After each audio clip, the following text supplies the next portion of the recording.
esses mistérios todos que nossa inteligência não alcança, são mistérios tão elevados que nós, se não fossem as asas da fé, se não fossem os reforços que a fé põe em nós, nós não teríamos jamais capacidade de ver isto, nem sequer em sombras, como a fé procura nos mostrar.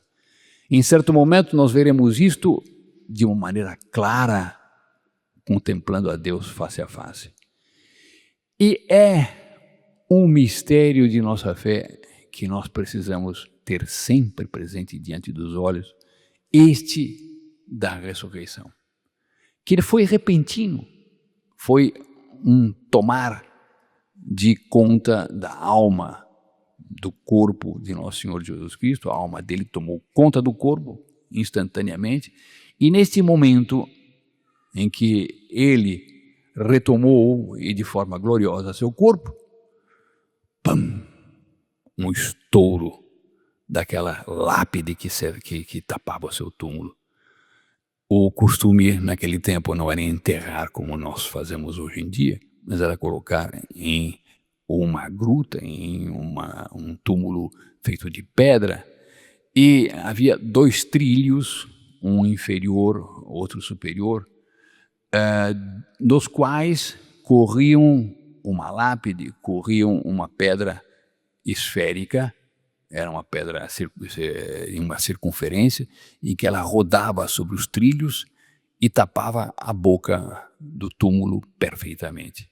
Ora, esses trilhos, sem força humana nenhuma, saltaram. Saltaram os trilhos com a pedra e ali estavam os 2 guardas postos pelos judeus, pelo Sinédrio, para evitar que roubassem o corpo de Nosso Senhor, porque eles acreditavam que ia acontecer algo. Os apóstolos não, mas eles, inimigos, tinham pânico, porque eles sabiam que Nosso Senhor, quando dizia, acontecia. E, se bem que não tivessem fé, eles tinham inteligência. Eram profundamente inteligentes e sabiam que Nosso Senhor, tudo o que tinha prometido, tinha cumprido. E que ele tinha um poder extraordinário e tinham medo que acontecesse algo. Esse algo podia ser até o roubarem o corpo, podia acontecer isto. Então eles colocaram 2 guardas. Foram pedir a Pilatos, e Pilatos disse que não ia se interessar pelo assunto e deixou nas mãos deles. Ora, esses 2 guardas são testemunhas. Eles saem correndo do túmulo e vão contar no Sinédrio. Portanto, os primeiros a receberem a notícia depois de Nossa Senhora, da ressurreição de Nosso Senhor, foi o próprio Sinédrio. O Sinédrio se pôs em pânico e pagaram os 2 soldados para espalhar o boato de que o corpo tinha sido roubado e que eles eram testemunhas do roubo que tinha sido feito pelos apóstolos do corpo de Nosso Senhor. Se os apóstolos tinham roubado o corpo, eles podiam ter feito um processo, não o fizeram. Porque tinham medo de que, de repente, Nosso Senhor aparecesse para dizer que a razão estava com os apóstolos e não com eles. Mas esse boato atrapalhou os apóstolos durante um certo período. Essa ressurreição foi um acontecimento máximo, inimaginável. Os próprios apóstolos não podiam crer, como nós vemos nos relatos da missa que à noite celebramos, de madrugada celebramos a missa da ressurreição, e essa missa de hoje também. Era algo inimaginável, mas para ele, Deus, isto é nada, é um ato de vontade. Para ele, Deus é um ato de vontade minúsculo. E Nosso Senhor, então, sai das sombras da morte e retoma a vida, e não mais nossa, porque aí sim, o milagre que ele tinha feito para poder sofrer, este milagre se apaga, e esta retomada da alma dele, a retomada do corpo dele pela alma, esta retomada do corpo é miraculosa de si, mas não que o corpo tenha recebido um milagre para ficar glorioso, não, porque é o estado normal do corpo, uma vez que a alma está em estado de glória. E ele em glória, e além de ser Deus, ainda tendo na sua humanidade o corpo glorioso, ele está numa situação completamente diferente da anterior. E isto tudo para nós é pré-figura daquilo que vai acontecer conosco. E é por isso que São Paulo nos diz, se ressuscitastes com Cristo, de fato, nós estávamos mortos. E mortos numa situação muito pior do que aquela em que se encontrava Nosso Senhor, na separação de sua alma e de seu corpo. Nós estávamos mortos pelo pecado, nós estávamos mortos pela herança que recebemos em nós, de nossos pais, Adão e Eva. E os céus para nós estavam fechados, e nós recebemos uma vida nova. Que vida nova? É nada mais, nada menos do que a vida divina. Nós temos em nós a própria vida de Deus, com a ressurreição de Nosso Senhor, com a redenção operada por Ele, com os sacramentos que Ele nos deixa, nós entramos para uma vida nova. Deus que já nos mantinha no ser, Deus que estava em nós, como está em todas as criaturas do universo para sustentá-las, Ele passa a estar em nós a partir do momento em que nós recebemos a vida da graça como Pai e como amigo. E essa inabitação da Santíssima Trindade na alma daquele que é batizado e na alma daquele que está na graça de Deus traz uma vida nova, e essa vida nova é a própria vida de Deus. E é por isso que São Paulo nos diz, se ressuscitastes, de fato ressuscitamos, esforçai-vos por alcançar as coisas do alto. Uma vez que nós temos esta vida que vale muito mais do que a vida comum e corrente material nossa, e São Tomás mesmo vai dizer que uma gota de graça, uma gota desse estado de graça, vale mais do que toda a criação do universo. E uma vez que nós somos chamados a penetrar na eternidade e gozarmos da visão beatífica e gozarmos da companhia dos anjos e santos e estarmos na plenitude da nossa graça, que será a glória, a graça transformada em glória, uma vez que isto vai se dar, o importante é estarmos com atenção posta nas coisas do alto, nas coisas que vão acontecer depois de nossa passagem. A morte é uma Páscoa, é uma passagem, e é uma passagem desta vida para a vida verdadeira, que é a vida eterna.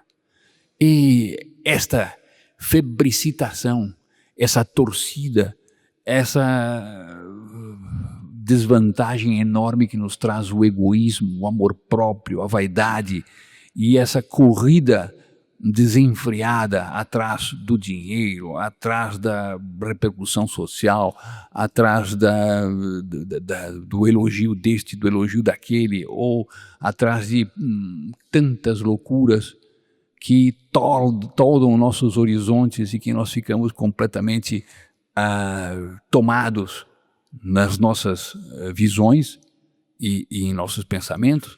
Isso tudo é loucura. Isso tudo é algo que vem da força da nossa natureza decaída e que, portanto, nos arrasta, e que vem também do demônio, vem do mundo que nos ilude, vem da carne que nos arrasta e entretanto, nós ressuscitamos com o nosso Senhor. Ressuscitamos porque fomos batizados e temos uma vida nova. E nós devemos tratar essa vida nova com um carinho todo ele especial. Quanto cuidado com a saúde. Não é que não se o deva ter, claro, devemos cuidar da nossa saúde e tal, será. Mas quanto cuidado. Então, pastilha tal, depois são os antioxidantes, depois são as vitaminas, depois são os sais minerais, depois são, enfim, estes e aqueles suplementos e complementos, e depois medicina preventiva, então a medicina ortomolecular, depois é a medicina homotoxológica, depois a medicina... Está bem? Não é que não se deva fazer, perfeito. E é o regime.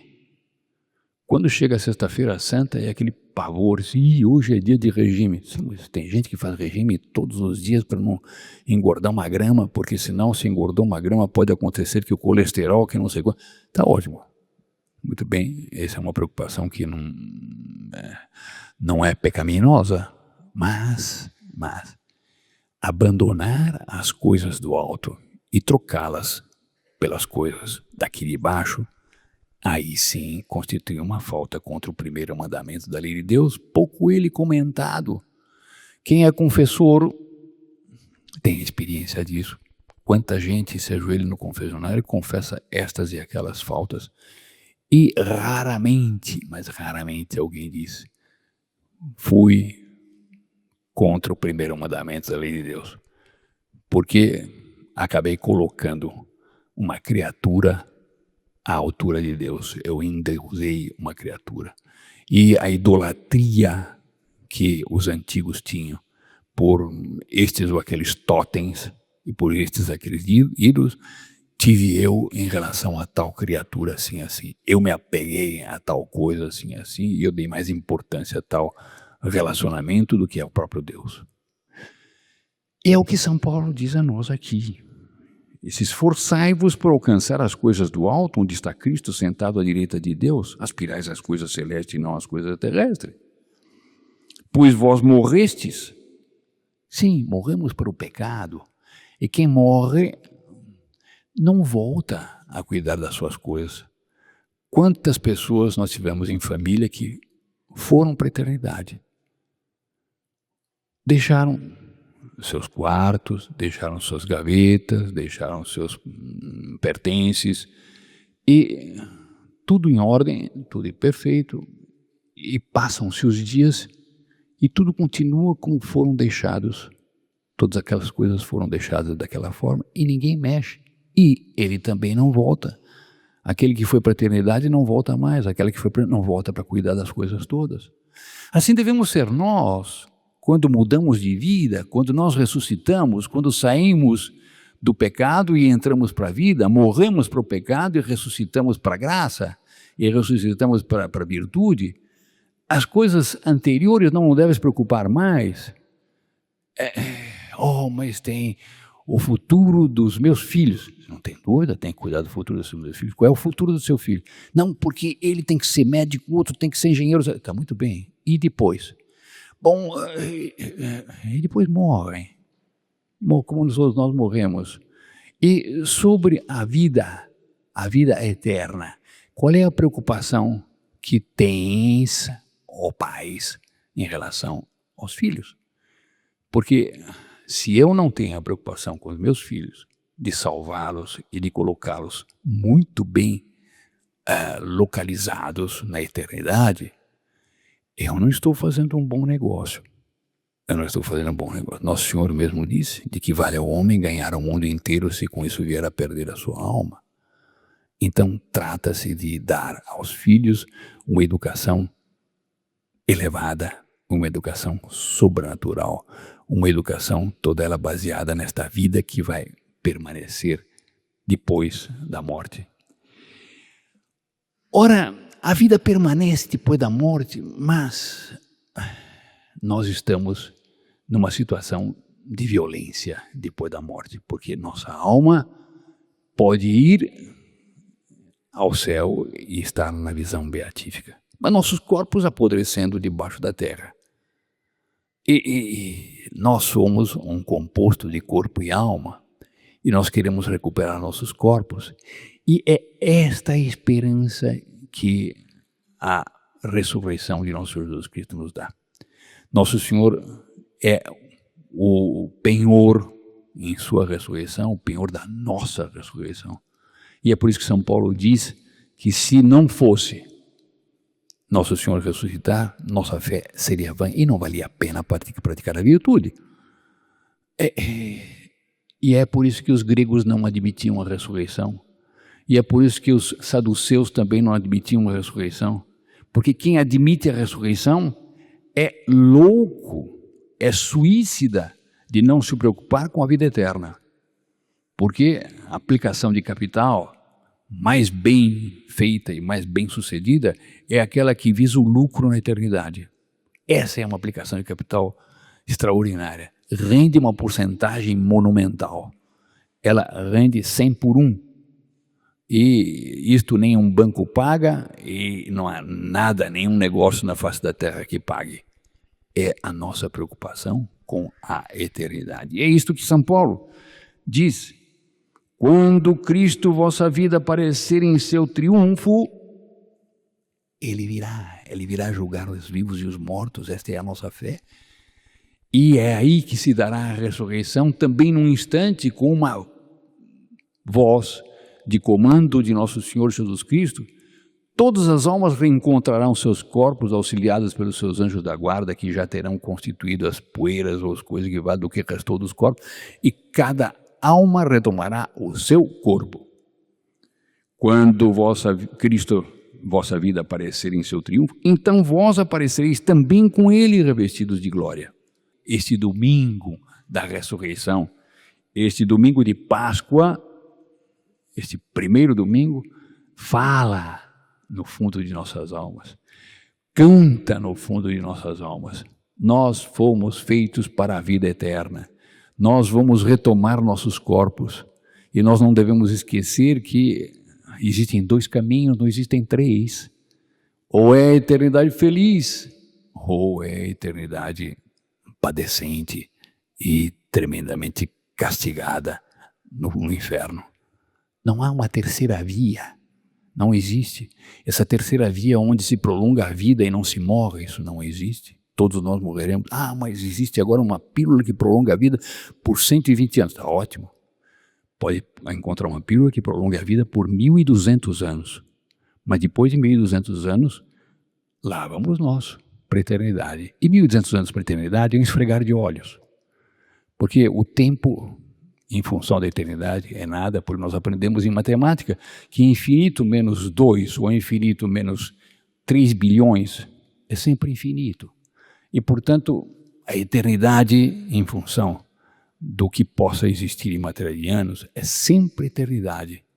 E é um mau negócio nós estarmos preocupados só com as coisas concretas e da coisa daqui de baixo, sem termos os olhos e a primeira atenção voltada para a eternidade.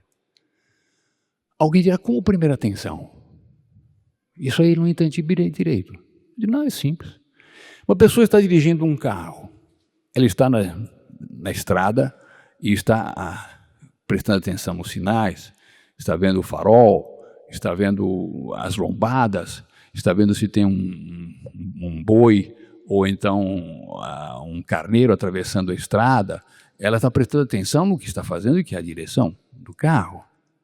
Mas ela está conversando com um doador ou com um homem que vai dar uma vantagem de negócio para ela extraordinária.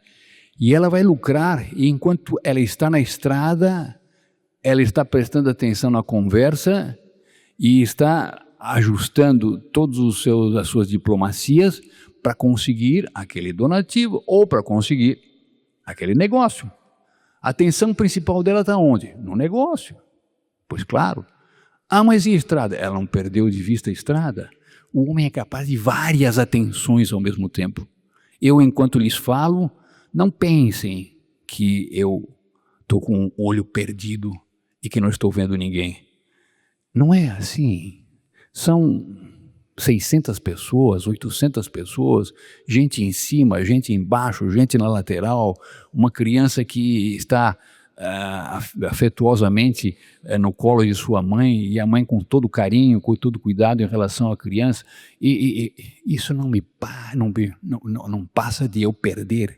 Eu estou com uma zona fora da minha atenção, fora do meu alcance, do meu olhar, mas eu a tenho ligada a mim. Eu não estou desligado de nada. São várias atenções ao mesmo tempo. E onde está a minha primeira atenção? Minha primeira atenção está em mover as almas e arrancá-las desse lodo da preocupação concreta e material do dia a dia. E fazê-las com que saiam da lama e se voem como anjos para a eternidade e para o céu. Esse é o meu desejo. esse é o meu desejo, que de fato esta ressurreição que nosso Senhor Jesus Cristo hoje tem constelada por nós nesta liturgia, seja a nossa ressurreição, seja a ressurreição de todos e de cada um, de todas e de cada uma, e que saiam daqui tomados por um ardor enorme da eternidade e que percebam a loucura que é estar perdendo sua atenção e seu tempo e suas preocupações com coisas tão fragmentárias e com coisas que vão desaparecer ou que pelo menos vão ficar aqui quando eu passar para a eternidade. Que levo eu para a eternidade? Meu passaporte? Não preciso. Que levo eu para a eternidade? Minha maleta? Não preciso. Que levo eu para a eternidade? Meus móveis? Levo meu carro, meus carros? Que levo eu para a eternidade? Levo o que está na minha fé. Levo o que está na minha caridade, no meu amor. Levo o que está posto em minha alma por Deus e pela graça que eu correspondi. O resto tudo fica. O resto tudo fica. A fé se transforma em visão, a esperança em posse e o amor passa para a eternidade. Este amor a Deus sobre todas as coisas. É o primeiro mandamento da lei de Deus e que hoje transparece aqui nesta liturgia de uma maneira toda especial, com figuras extraordinariamente eloquentes que nos falam no fundo da alma.